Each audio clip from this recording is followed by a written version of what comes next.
1,000,000 years ago, across the ancient plains, walked our ancestors. Nomads, always moving, always searching.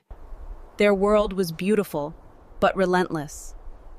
Every horizon held both promise and peril. They followed the herds, their primary force of food.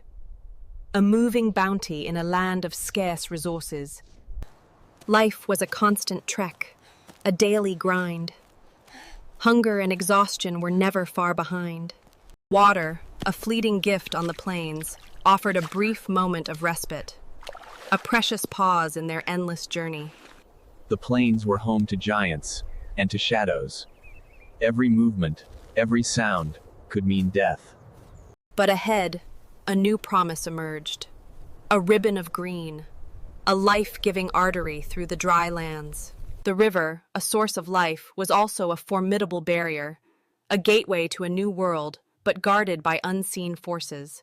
The herds gathered at the water's edge, instinct overriding caution. The greener pastures beckoned them onward, and the humans watched, knowing their survival depended on crossing that expanse, a challenge that loomed large before them. The river, a lifeblood of the land, flowed with an ancient, deceptive tranquility. They approached the vast expanse, each step a testament to their unwavering will to survive.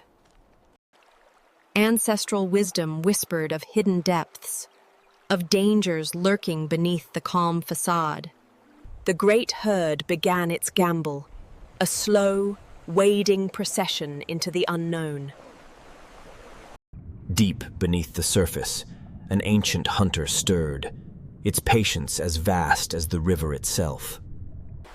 They watched, their fate inextricably linked to the struggle unfolding before their eyes. A ripple, barely perceptible, betrayed the presence of something vast, something hungry. The warning, unspoken but understood, spread through the small band. The river's secret was about to reveal itself. The herd, oblivious to the rising threat, continued its desperate push for the other side. The stage was set. The ancient ritual of hunter and hunted was about to begin. Beneath the surface, the hunter accelerated, its ancient instincts driving it towards the vulnerable herd. Then, the river exploded. A primeval terror, jaws like a bear trap, clamped onto its helpless prey. The plains animal, once mighty, was now a toy in the grip of a force far greater than itself. Panic erupted. The herd's unity shattered into a desperate, every beast for itself flight. The humans watched, helpless, a spectacle of primeval violence that froze them to the spot. The water turned red. A silent, brutal death roll dragged the victim into the dark embrace of the depths. And just as quickly as it began, the river returned to a false peace, a bloody secret beneath a placid surface. The leader understood. Their path was now a prison. The river, a watery wall between life and certain death. The herd, once their guide, was now a mirror of their own plight. Trapped, afraid, and unable to move forward.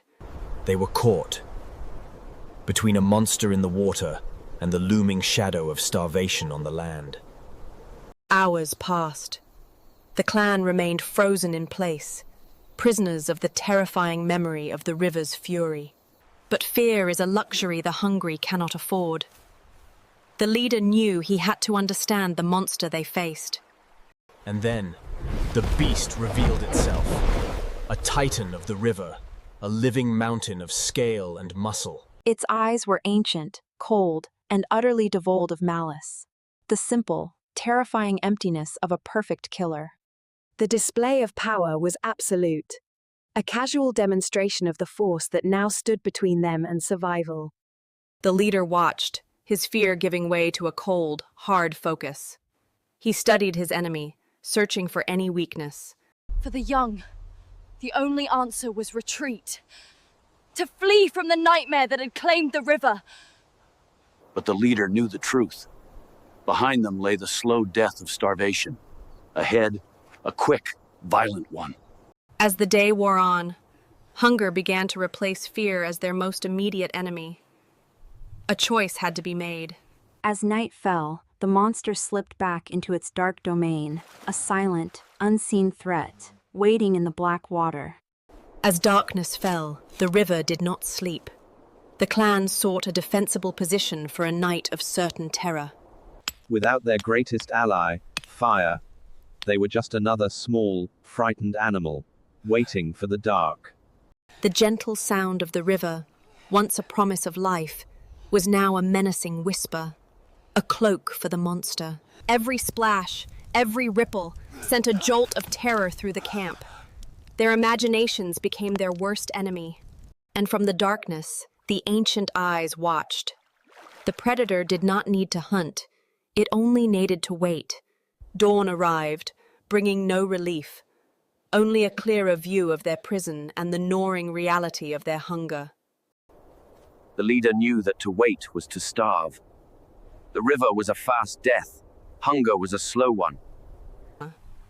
His eyes searched not for a weapon to kill the beast, but for a tool to outsmart it. A daring, impossible idea is born. Not to walk through the water, but to ride upon it. The plan was insane, a desperate gamble against a titan. But it was a flicker of hope in a world of despair. Their hope was a dead giant of the forest, a colossal, waterlogged log, their only shield against the giant below. With the last of their strength, they began the immense task, a battle of muscle against the dead weight of their hope. Every inch was a victory, won with straining muscles and a desperate, unified will. The log barely moved. The leader's mind, a tool sharper than any stone, found a new way. The lever, a force multiplier born of intellect. But their work left them exposed. Their eyes on the log, they were blind to the greater danger in the water. A shadow passes beneath the surface, a silent, gliding reminder that the river's guardian was still on patrol. They froze, their hearts pounding in their chests. The monster was aware of them, watching their strange work. Fear gave them a new, frantic energy. The slow, arduous task now became a desperate race against time. And then, it was done. Their crude vessel, their ark of survival, was ready at the river's edge. The moment of truth had arrived. To abandon the land and commit their lives to the mercy of the water. The most vulnerable were sent first, a precious cargo of the future placed upon their fragile hope. The log, a giant on land, was a precarious, rolling beast in the water. Balance was a constant, terrifying struggle.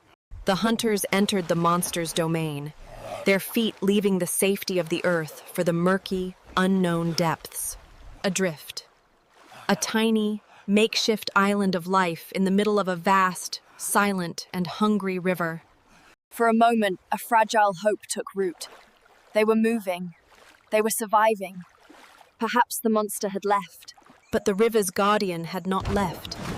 It had been watching, waiting, letting its prey venture far from shore. The cry of the lookout shattered the silence. The silent, gliding shadow now became a wave of oncoming death, paddling with bare hands against a force of nature. A desperate, futile race against a creature born of the water. The titan surfaced.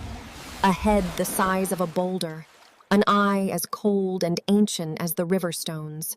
And then, the fangs. A gaping maw of daggers, the last thing the hunter in the water would ever see. The fangs found their mark. A life was extinguished in an instant, a sacrifice to the river's ancient, hungry god. Terror gave them an unholy strength. They scrambled from the water, desperate to escape the crimson stain spreading behind them. In the face of loss, the leader's fear was burned away, replaced by a pure, focused, primal rage. A single, desperate blow. A defiant jab of a wooden spear against a mountain of living armor. The sharpened wood found a weakness. Not a fatal wound, but a jolt of shocking, unexpected pain. Enraged and wounded, the Titan released its prize, its perfect hunt momentarily broken by the prey's defiance. The river itself seemed to boil with the creature's fury, threatening to swallow their fragile vessel whole. A fleeting opportunity, born from a single act of courage. They paddled, their muscles screaming, for the shore. But the river's guardian was not defeated. Wounded pride and the scent of blood fueled its renewed pursuit. Safety was just a few feet away. But behind them, the fangs of the river were rising once more. The monster returned, its rage of physical force, its jaws open to claim another victim. With their last ounce of strength, they pushed, a final, desperate shove against the riverbed, against death itself. The jaws of the Titan snapped shut, not on flesh, but on the dead wood of their salvation. The fangs, designed to crush bone, splintered the ancient log, a terrifying display of their immense power. Thrown into the shallows, the last barrier was gone. It was now a primal scramble for the safety of the land. They clawed at the muddy bank, their fingers digging into the earth, the solid ground a paradise they had to reach. The beast raged against the wood, its fury spent on an unfeeling log, its prey slipping from its grasp. The last one reached the shore. The chain was unbroken. The future of the clan, though scarred, was secure. With a final, frustrated hiss, the guardian of the river retreated, leaving the survivors to their victory.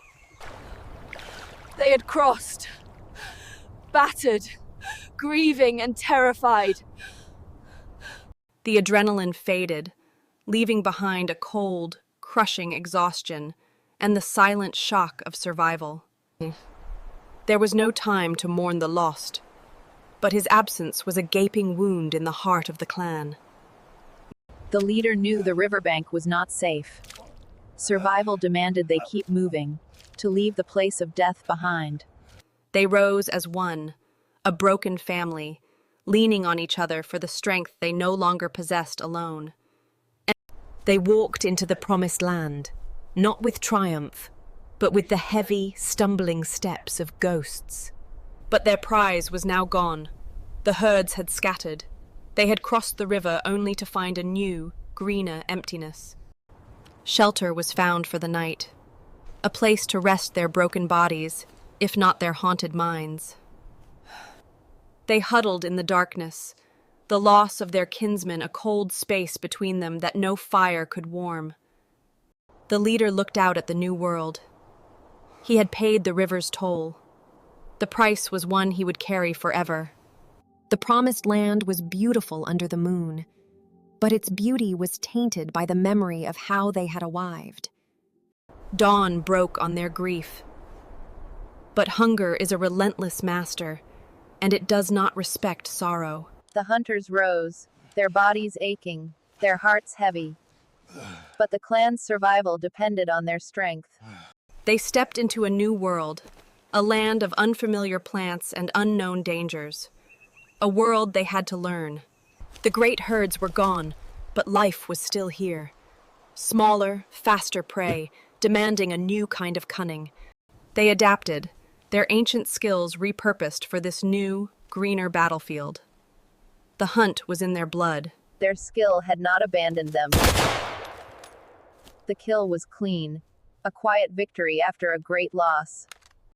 For a moment, he looked back, the memory of the river, of the fangs, a fresh scar on his mind. The sight of fresh meat brought a quiet relief. The gnawing fear of starvation was pushed back, for now. Without fire, they ate as the animals did, a humbling reminder that their journey was still far from over. The first meal. A solemn communion. A promise to the one they lost that his sacrifice would not be in vain. With food in their bellies, a new need arose. Not just for a meal, but for a home. A place to be safe. This new world was generous. Unlike the barren plains, it offered shelter, a chance to put down new roots. And then they found it. A high, dry cave overlooking a stream. A fortress, a home, a future. As they stepped inside, the weight of their long journey as refugees finally began to lift. But a cave is just a hole in the rock. To make it a home, it needed a heart. It needed fire. They began the ancient, back-breaking work of creating life from friction, of spinning a sun from dead wood. Hours of effort produced nothing but smoke and sweat. The secret of the flame did not yield itself easily. But they did not give up. And in the heart of their effort, a single, tiny ember began to glow. With the gentle breath of hope, they nurtured the fragile spark, coaxing it, praying for it to live. And then, a flame. Not a gift from the storm, but their own creation. The fire brought life back to them. Not just warmth and cooked food, but the feeling of home, of security. The sounds of sorrow were replaced by the sounds of children's laughter, a sign that the wounds were beginning to heal. In their new home, they didn't just survive, they began to thrive. A new life, built from the ashes of the old. The secrets of their survival were no longer held by one, but shared with all. Knowledge became a communal fire. Fire was now a partner in their work, helping them to craft stronger tools, stronger weapons. After a time, the leader returned to look upon the beast that had almost destroyed them. From a safe distance, he watched the titan of the river. It was still there, a permanent, deadly force of nature. The fear was gone, but the memory remained, etched into his mind and into his scars. He learned the greatest lesson. The crocodile's fangs were not a challenge to be met, but a danger to avoid. They had found their place, not by conquering the river, but by hauling the wisdom to respect its power. They had found their sanctuary, not by defeating the monster, but by understanding their place in the world. Their new world was a reward, earned by their courage, their intelligence, and the memory of their fallen friend. The river and its fangs remained, a permanent, powerful reminder of the lines that should not be crossed. For in this ancient world, the ultimate key to survival was not just the strength to fight, but the wisdom to know when to walk away.